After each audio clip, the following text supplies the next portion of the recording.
Madame Moreau a un parcours très particulier, je la laisse vous le conter. Bien, bonsoir à tous. D'abord, c'est pour moi une joie immense d'être là ce soir, car je n'imaginais pas, il y a seulement quelques semaines, terminer la campagne auprès du Front de gauche. J'ai en effet rejoint récemment le parti de gauche, et donc le Front de gauche, après avoir milité quelques années chez les Verts, puis pour Europe Écologie. Alors, plutôt que d'expliquer pourquoi j'ai quitté Europe Écologie, ce qui n'a d'ailleurs pas été facile, puisque j'étais candidate, j'ai plutôt envie d'expliquer pourquoi j'ai rejoint le Front de gauche. Alors, pour commencer, il y a un certain nombre de valeurs défendues par le Front de gauche qui ont besoin d'être réaffirmées avec force. Je pense par exemple à la question de la laïcité. À l'heure où certains à gauche font preuve, je trouve, de complaisance à l'égard de pratiques religieuses régressives sur la condition féminine, il me semble important d'être intransigeant sur cette question de la laïcité. Je pense aussi à certains médecins qui refusent de pratiquer l'IVG ou la font sans anesthésie, ou encore à certaines patientes qui n'acceptent pas d'être soignées par des hommes. Alors, sans tomber dans un jacobinisme excessif, je trouve qu'il est bon de réaffirmer notre confiance en une République unie et, je dirais indivisible.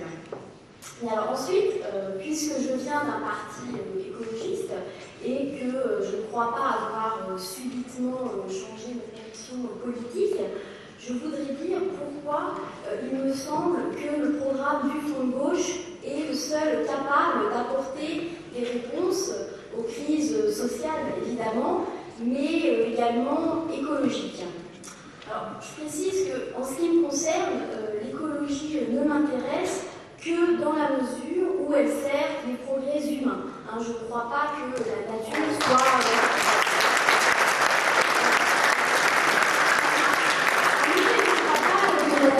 soit bonne par essence. Et inversement, dès lors que l'on traite des questions sociales, comme le fait le Front de gauche, eh bien, on apporte également des améliorations sur le plan écologique. Alors, à partir de là, au Front de gauche, il me paraît inutile d'accoler des préfixes en bio ou en éco à tout bout de champ pour prétendre parler d'écologie. Quelques exemples. Le Front de gauche soutient la relocalisation des activités agricoles en privilégiant des cultures vivrières, des cultures biologiques et l'aide à l'installation des paysans. Autre exemple, le Front de gauche soutient la relocalisation de certaines productions industrielles, ce qui évite de leur faire des kilomètres inutiles. Voilà, et je ne parle pas du programme ce qui concerne les transports, l'aménagement du territoire, etc. Alors évidemment, ces propositions nécessitent de remettre clairement en cause l'idéologie libérale et de s'affranchir des directives européennes aberrantes, notamment sur la mise en concurrence des territoires.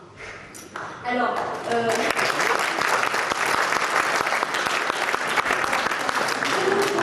un modèle alternatif et cela ne peut pas se faire avec n'importe quel partenaire. Autrement dit, oui, on peut faire des compromis, on peut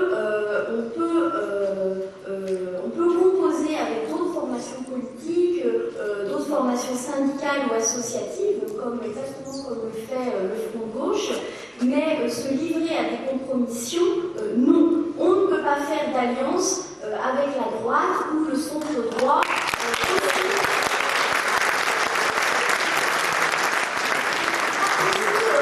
Ce droit aussi humaniste soit-il.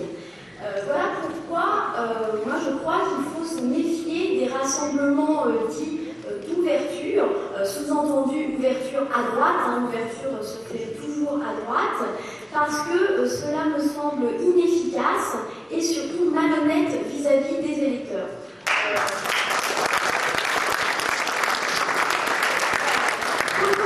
Prenons l'exemple d'Europe Écologie que je connais bien. Il y a dans ce rassemblement des personnes comme Pierre Larouche, Thuron ou Alain Miquès, qui sont tous deux de fervents défenseurs des 32 heures, ce qui me convient très bien, hein, je signe.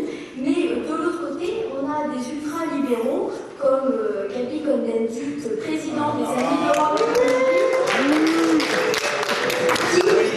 qui lui pense par exemple que ces gros fainéants d'enseignants devraient travailler jour et nuit. Pire, devraient rester jour et nuit dans leur établissement. Alors, la question que je me pose, moi, c'est comment ce rassemblement, quelque peu, je dirais, schizophrénique, hein, comme on vient de le voir, va pouvoir gérer, par exemple, la question de la réduction du temps de travail. Ça me semble compliqué. On comprend mieux pourquoi, comme je l'ai dit, ne peut pas présenter de candidat à la présidentielle. C'est sage. Voilà. À l'inverse, évidemment, la construction du front de gauche est plus difficile à réaliser, puisqu'elle repose sur un programme exigeant, des projets cohérents et qui reposent sur de nombreuses discussions de fond. Et justement, pour conclure, c'est ce qui me semble être la force de ce front, puisque quand il gagnera, eh bien, il sera parfaitement efficace, puisque nous savons où nous allons, avec qui et pourquoi.